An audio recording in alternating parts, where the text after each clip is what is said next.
Hey, it's Bram Duffee. I wanted to take this opportunity to talk about careers in healthcare. Over this last week, I had two different office hour periods that I announced where I gave students an opportunity to call or text in to talk to me about your healthcare plans with career stuff. And I think that this is an important part of the class and an important opportunity for you as students to get because, there are different exposures that you're getting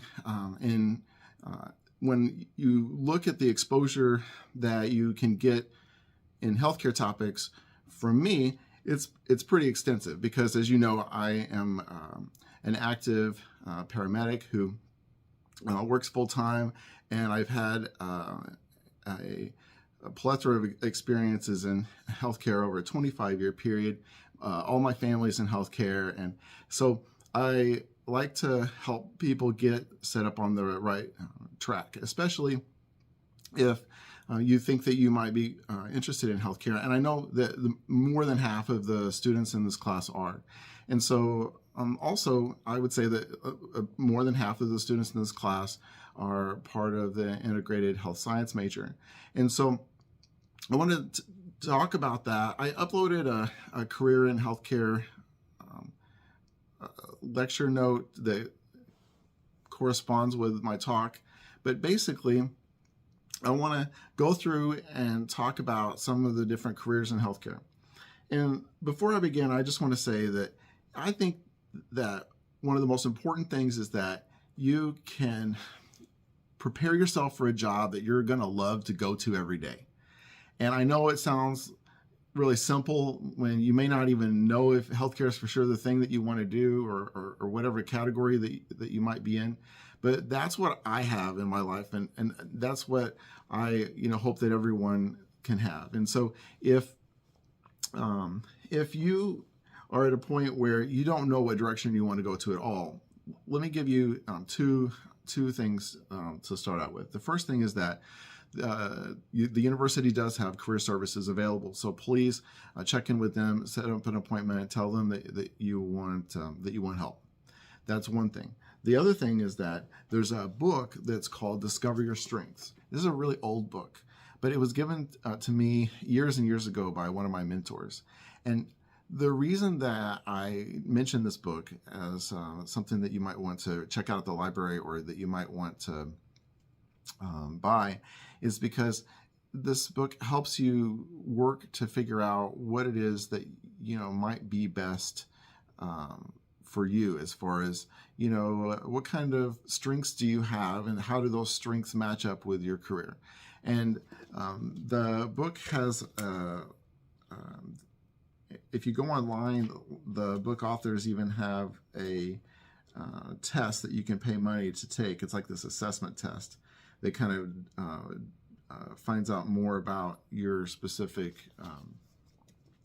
strengths. And so those are options for you, but career services probably also has that.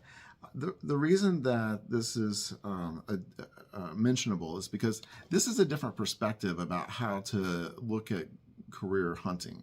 And it's the perspective that I take on as when I advise students and when I talk to folks about this topic. And so what I think is that it's just really important for you to capitalize on what you're best at.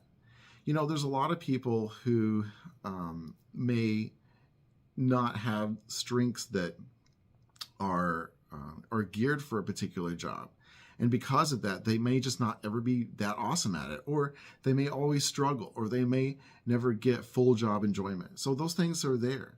So what I would say is that if you don't even know if you want to do healthcare or not, then you don't know what area in the world you might be in, then check this out, because this book, it's called Now Discover Your Strengths by Buckingham and Clifton. And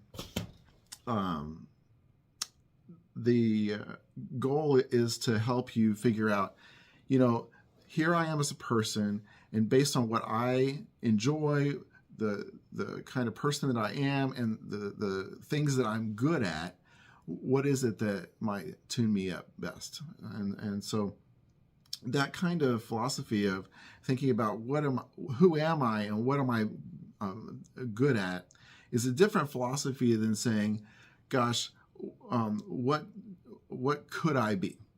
And what skills could I develop? And so I'm not saying that that's a bad perspective, because we all have to develop skills to get into something, right? But there are foundational things about these that count. So if you are wanting to dive into healthcare yourself, and you're unsure what field to be in or what you might be best clued up for, I'm going to talk about some different fields today. But then also, I want to invite you once again to set up a time with me to talk during office hours or Zoom, so that we can talk about what it's like. Because what I would like for most students that are in a position of trying to figure out what they want to do, I would like for you to be able to get some perspectives about this, right? So talking to me as a starting point, and then being able to connect with people that do the job, and those are all options. So the some of the careers that I want to dive into are listed on that page that I said that I uploaded for Wait For on matching your strengths. But the first one on the list is a physical therapist, and physical therapists enjoy an active lifestyle. So it's for people that want to do activity and movement. So they do paperwork, but they work with their patients and interact. So they also need good interpersonal skills and need to be able to guide patients to be a motivating person. Folks that work as physical therapists usually deal with the lower part of the body, or the main elements of movement. Occupational therapists are therapists that deal with the upper body, so mostly the arms and hands, fingers, upper body. So that's occupational, and physical therapy is like shoulders, then the parts like hips and the lower body. So if you would be interested in a physical therapist or occupational therapist, that's a program that I believe, after your bachelor's, I believe is a 3-year doctorate. So it's kind of cool that you get that program. It's a professional degree. And I believe that's how they're doing that now. So physical therapists and occupational therapists also are master's degree prepared. So it depends, because there was always a master's degree prepared thing, and now it's changed. So there's also physical therapist assistants and occupational therapist assistants, and that is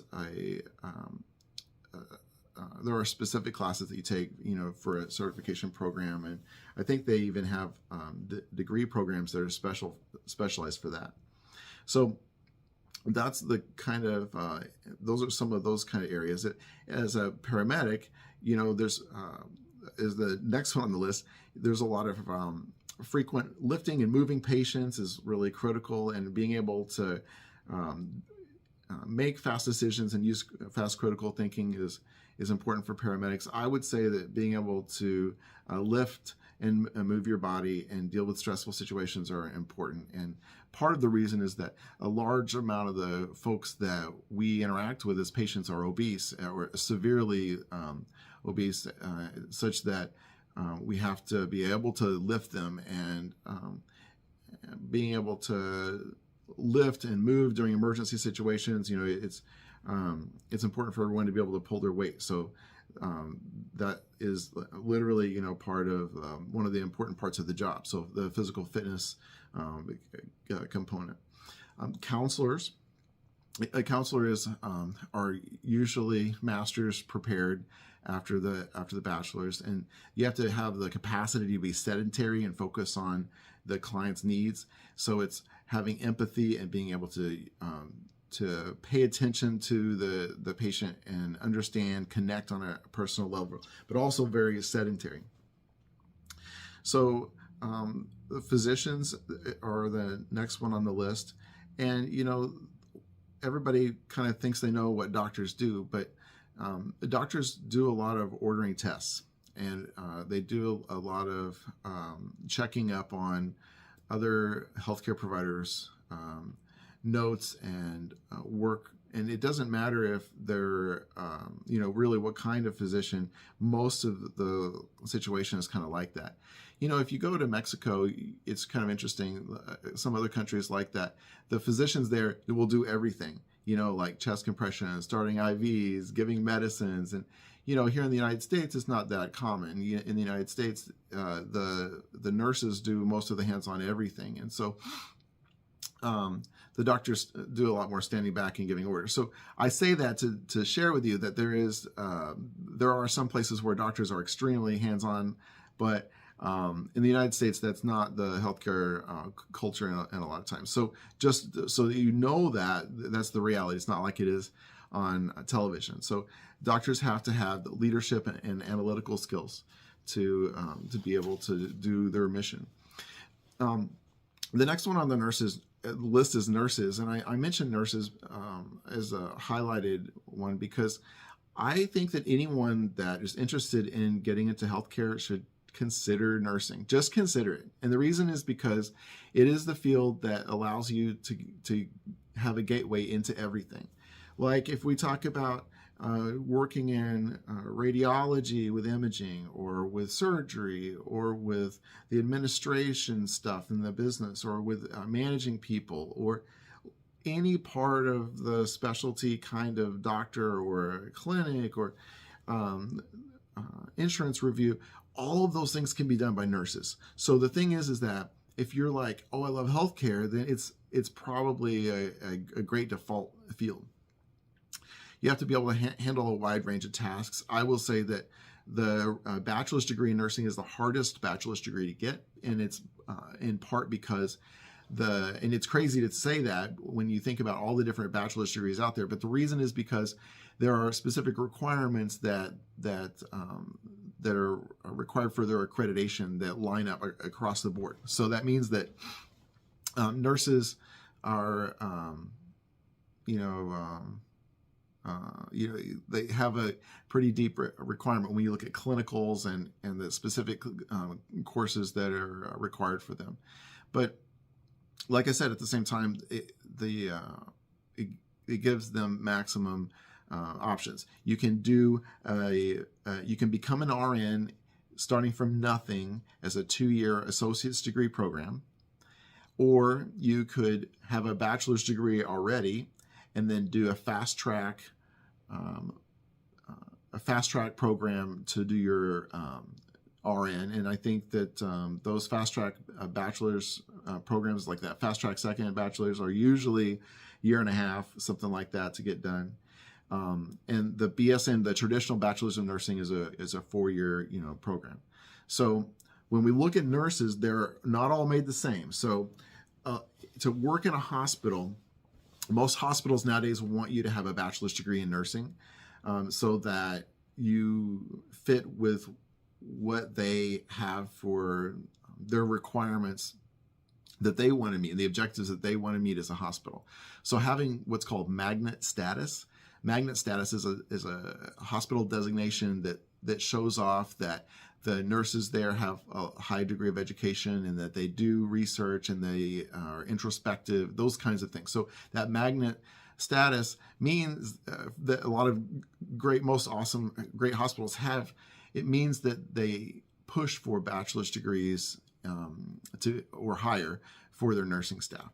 So what that means is that if you have an associate's degree in nursing, it may be harder for you to end up working in a hospital setting, but it's just a consideration. So I would say that personally, the reason I did not become a nurse and I went down the other tracks that I did was because of math.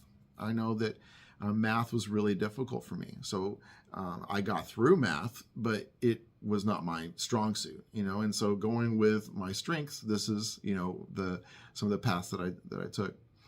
There's a great list of options that I have for you on this list here. Medical lab technician is the next one. And a medical lab technician is the person who is in the hospital laboratory running huge, awesome, big machines that are run off of urine and blood samples. And what they do is they continuously do things to clean those machines by running fluids through them. And they put samples into the machine to get readings. So that's like the big thing. The small thing is that they well, that's the macro end of it. But the truth is they have a job that is very office environment like, in that you are in a room working with your equipment in a professional setting, and it can be an environment that's really busy. So you know how you are a fast food worker has to attend to 4 to 6 different things at once because you have different things going off and different noises from alarms happening. Though that is kind of like the environment there. So it's like a busy professional office environment where you do analysis on mostly body fluids like blood.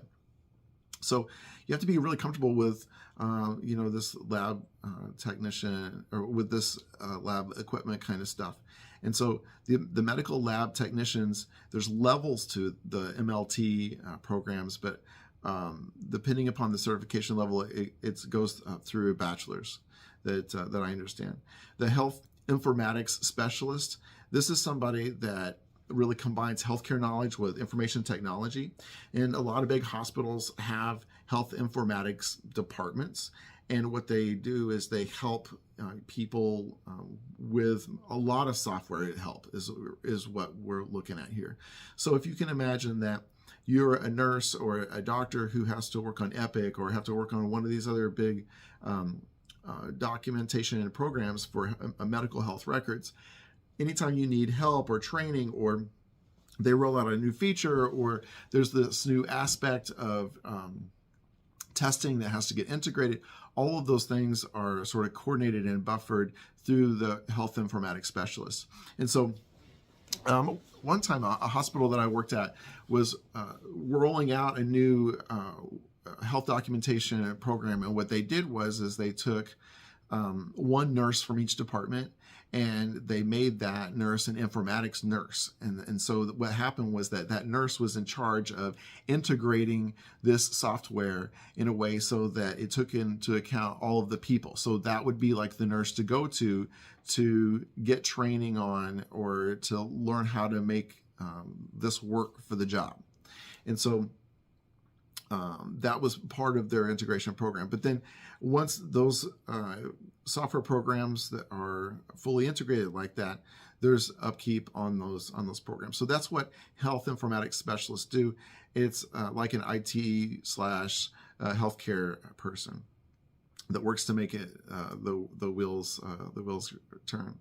So healthcare administrators, these folks are important for basically running the facilities. And so what a lot of folks don't know is that the facility that sits there, that building, whether it be a nursing home or a hospital, it's ran by a hospital or nursing home administrator, and those are folks that have specific classes that allow them to get the healthcare administrator certification. And so the way that it commonly works is that's like a master's degree in healthcare administration. And that master's degree in healthcare administration, the program really has you focus on things like economics, finance, and accounting. Those things are really geared in a healthcare kind of way, so that you get the operations components. So what I say for healthcare administration is that it's sort of like a master's in business administration. It's kind of like an MBA, but the classes that you take are all focused on that. And you can't really take an MBA if you want to be a healthcare administrator, because to get the certification that you would need as a healthcare administrator, you need those specific classes that are in the master's program. So that's why I'm saying that if you're going to run a hospital or a nursing home, you're going to want to get a master's of healthcare administration, not a master's of business administration. So that's the reason, because of the certification that those classes set you up for. A dietitian is another healthcare worker who interacts a lot of times to help people figure out the best meal planning for them. And I know it sounds crazy, but here's the deal. So one of the dietitians that's a friend of mine is a dietitian who works in a dialysis center. And so dialysis patients, that means their kidneys don't work. And people whose kidneys don't work, their body is set up so that if your kidneys don't work, you don't make urine anymore. You don't have the liquids that go in your mouth don't go out your bladder system, because the kidneys just don't filter and work. So that means that those folks have to be hooked up to a dialysis machine. And when you're hooked up to a dialysis machine, that the blood that it filters takes off and so those folks who have to visit the dialysis center 3 times a week to get the toxins taken out of their body, also as part of that meet with a dietitian. And so that's what my friend does. And so it's really intense, the special diet that a person who's on dialysis needs to meet so that they are able to do well.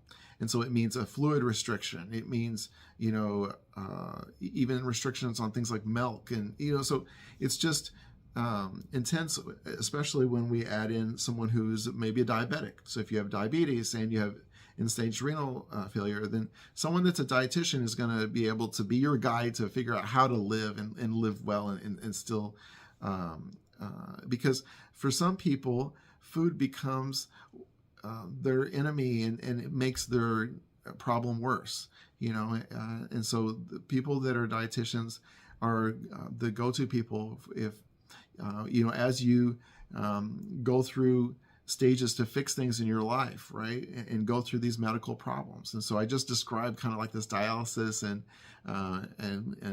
diabetic patients, but also of course people who have heart problems, and so diet changes are important for those folks as well. So commonly meeting with a dietitian is part of that plan after you have a heart attack or during that process. And so those folks are passionate about food science and they love food and being able to help advise people. I tell you, I have met people who have not, there's certain foods they haven't had their whole life, because they haven't ventured out. And so this is, it's a pretty incredible field. So it's a master's degree level, and it would set you up to be able to work in a hospital, to do meal planning in a hospital, or to do that, some kind of thing for patients one-on-one.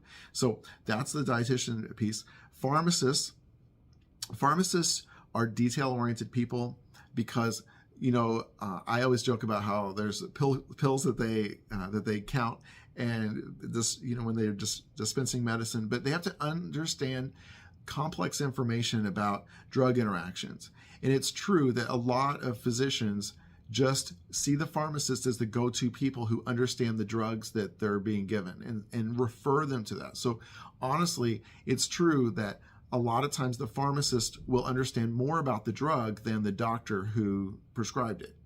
So that's why there are your, commonly you're advising people when, and when you think about it, they have to understand the body and what's going on with the disease process, and then how that medicine does the fixing parts, right? And so it's complicated stuff, and that means that the analytical thinking and being able to do well in areas like math are really important. So the pharmacy program is also a doctorate, and I believe a 3-year professional degree after the bachelor's. We already talked about occupational therapists, radiology technicians. I call these folks X-ray technicians. It's a really awesome field because there are multiple certifications that you can get as in radiology. So once you start, let's say it usually starts out by you getting the x-ray technician certification so that you can take regular x-rays. But then there are areas like nuclear medicine where they would inject nuclear trachs into the bloodstream and then do a scan so they can see what's on the scan, or look at the glucose in the brain to see brain imaging. Those are the nuclear kinds of things. The other cool areas have to do with ultrasound. I think I said I just did a show about that on my podcast for ultrasound, and CT, MRI. These are all things that are in high demand. So I want to mention that as a field. Speech language pathology. This is my understanding is that I think it's a 2-year master's after the bachelor's, but also they have some doctorate programs as well. And the speech language pathologists are folks that commonly work to help people with speech problems when they're young. So a lot of times this is things that get identified during elementary school, and so there might be a speech language pathologist that would work with students and during therapy sometimes, so that they can form the words correctly. The other thing that happens is that after folks have strokes or Parkinson's, these kinds of things, there's some treatments and relearning that happens. So this is another field that's another therapy area that's pretty awesome. Medical social worker is another one. These folks have to be able to understand a lot about healthcare and be able to provide support. And it's sort of like, 25% nurse, 25% counselor, 25% I think about that social worker element as a salesperson and an investigator, and so there are lots of different areas that social workers can get into, and sometimes it has to do with medical placement, like helping a patient get to the best place for them next, whether it be a rehabilitation hospital or a nursing home or a home with home therapy, or helping make those decisions that's to set that person up for success. But also social workers work with indigent cases and cases where you have folks who are in need situations, like children and Department of Children and Family Services. So all of those are possibilities. So I just talked through a whole huge load of different ideas and things that happen in healthcare. And so if you are doing a degree right now and you're on track and everything's set for you, then great. I don't want you to be bothered by this or distracted. But I really did get a sense that a lot of folks would benefit from just talking about some of these degree fields or some of these fields, because the degree program, especially if you do a generalist type of healthcare bachelor's program, what that means is that you are set up for success to be, like fast track to management and be well informed in a way that other folks are not, that just do simple certifications in healthcare. And so it's a little bit frustrating because I think that if you finish your bachelor's degree, especially if you finish your bachelor's in integrated health sciences, it's like, gosh, I should be able to get a job that first day. But the advice I would give folks is to find out what it is that you want to specialize in, because this healthcare requires specialty nowadays. And so what you want to do next and how you want to achieve that is important to plan for now. The way I did this was that I did my healthcare training at the same time that I did my bachelor's degree. Well, actually my associate's degree. So what happened was that, an associate's degree is usually 2 years. And so the paramedic training is it ends up being about 1 full year. So I integrated all that. So it took me about 3 years to get an associate's degree. But what happened with that, even though it took me a little bit longer, it allowed me to have a healthcare job to be able to work as I went to school. So I've always had like these two things going on in my life that set me up for success.